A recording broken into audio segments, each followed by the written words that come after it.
Привет, всем арт! С вами Оля и мой арт челлендж. Итак, по порядку.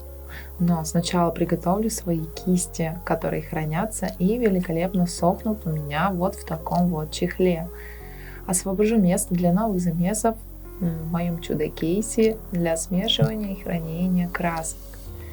Я бы, может, никогда не нарисовала этот арт и не сняла бы его, если бы не челлендж, который проводила Дарья на YouTube-канале Mystical Buttons. Даша, привет тебе огромный, ты мой вдохновитель. Именно благодаря ей, так сказать, то есть ее вызову, челленджу, и я решила порисовать. Челлендж — это там, где нет выигравших и проигравших, там просто художники рисуют, чтобы потом поделиться друг с другом и, конечно, прокачивают свои скиллы. Тематика рисунка была такая: это портрет, основные цвета красный, серый и изумрудный. То есть Дарья изначально нарисовала свой арт, а уже потом нам, участникам, было предложено нарисовать такой же арт, но, внимание, в своем стиле. Меня захватила идея нарисовать портрет та-да-да-дам, моей мамы в молодости. Да, так как у меня есть ее фото, где ей там лет 20. Нет, ну классно же. Только получилось, конечно, не то, чтобы моя мама, а стилизованный портрет девушки с похожими чертами лица, как у моей мамочки. Мамуля, привет! Пользуясь случаем, хочу сказать, что ты самая лучшая мама на свете. Ты справилась, и я тебя люблю. Скажу, что пока не знаю своего стиля в рисовании, но вот эта работа у меня вызывает кучу эмоций. Может быть потому, что она такая яркая. А если ты тут новичок, но продолжаешь смотреть это видео и оно тебе зашло, ставь лайк, подписывайся, оставляй мнение внизу. Так я буду знать, что ты со мной. Итак, а теперь давайте поболтаем и обсудим тему, как научиться рисовать. Итак, я, конечно, не эксперт в рисовании, но обучаюсь уже 3 года в арт-студии, и я могу высказать свое личное мнение, лишь мое субъективное отношение к этому вопросу. Ну вот скажите, вы рисуете каждый день или через день, а может раз в неделю? Скажите, как часто вы рисуете, и я вам скажу, умеете ли вы рисовать или нет. Но что такое умение рисовать? Думаю, это приобретенная с опытом способность изображать мир на бумаге, который имеет видимые границы и ясен к пониманию. Например, вы смотрите на картину, изображение. Что вы думаете? Как вы его оцениваете? Красивое или нет?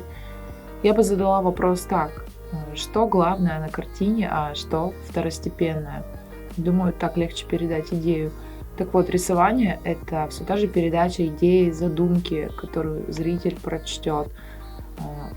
На что вы хотите, чтобы зритель обратил внимание в первую очередь, то и будет более четкое, детализированное. Или, как, например, на моей работе здесь, это яркое пятно, а именно красные волосы, ну и губы я добавила. Это первое, на что посмотрит зритель.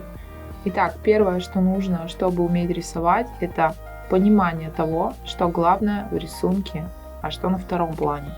Пункт 2 для меня — это частота рисования и ее продолжительность.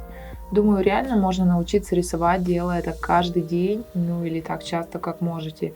Я, например, рисую раза 2-3 в неделю по 2-3 часа, иногда больше, иногда меньше. И я это делаю не потому, что надо, а потому, что просто хочется. Конечно, сложнее учиться рисовать, если вы не знаете элементарного построения предметов и правил света и тени.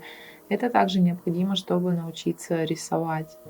Я до сих пор, когда строю какой-то предмет с натуры, допускаю ошибки, и это нормально. Про портрет я скажу так: у меня был опыт построения лица человека с натуры, и это реально сложно. Этот навык требует повышенного внимания, если вы хотите научиться рисовать портрет. То, что я сейчас, как видите, рисую именно портрет, я признаюсь, что я попробовала сначала построить его сама, лишь глядя на фото, но у меня это заняло много времени и не очень получилось. Поэтому я решила ускорить процесс. Как вы помните из прошлого видео про шедевр акварелью, я рассказывала, как я могу перевести контур. В общем-то, здесь я так и сделала. Теперь, получается, стоит задача залить контур акварелью. Я пытаюсь сделать это верно, то есть согласно законам света и тени. Третий пункт для меня: чтобы научиться рисовать, изучите построение предметов, правил света и тени. Кстати, у меня есть отличные книги на эту тему. Это «Академический рисунок» Елизаветы Залегиной и «Как научиться рисовать» с Арт Шима. У последней также есть YouTube-канал. Эти две девушки-художницы с академобразованием и многому могут научить.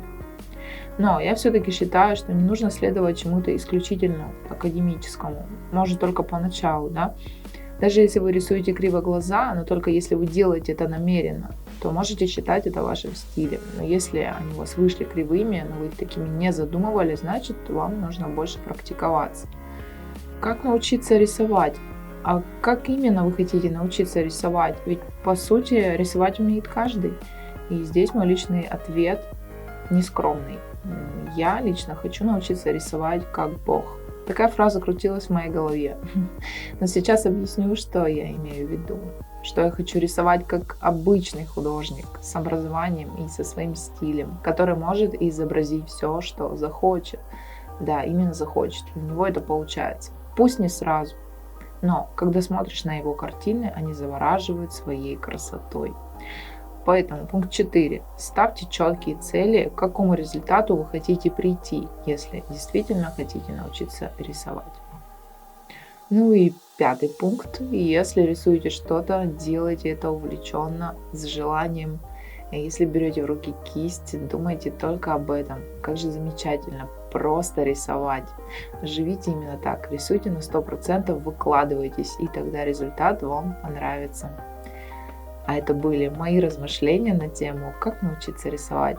Видео понравилось? Ставь лайк, подписывайся на канал, жми колокольчик и жди новых видео. Пока-пока!